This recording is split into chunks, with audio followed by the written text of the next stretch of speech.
هلا هون نكبس الحشوه شان ايه بس هلا كبسنا الحشوه، صار الحشوه نازله هون معبى. شغلها اوتوماتيك هلا. شغل. ايه معاذ هلا كسير وحده. ايه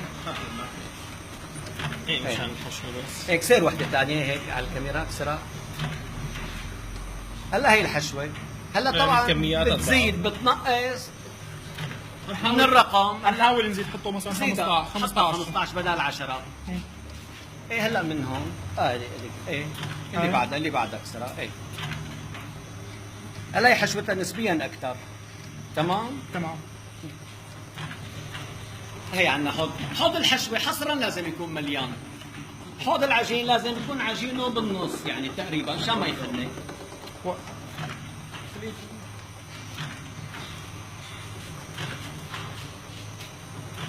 هلا فضي خفف.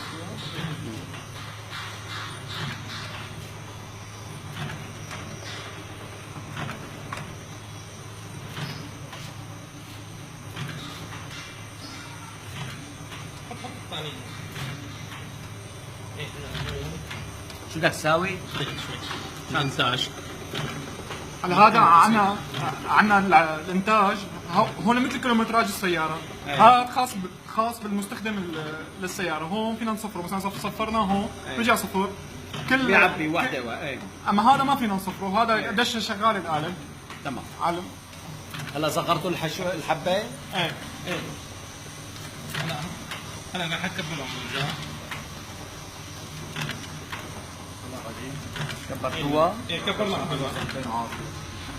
صار لها لما شيء 10 11 12 حبه. ما حطيت لنا قديش الحبه بدقيقه ما اليوم مو مشكله. هلا هي فضيت الحشوه تقريبا، لازم الحوض يكون مليان يعني. اعطيه صحن ثاني. ايه اعطيه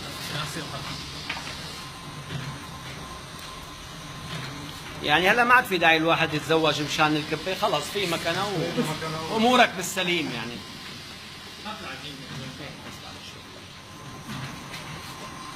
هلا عم نعبيها عجين لانه نقصي.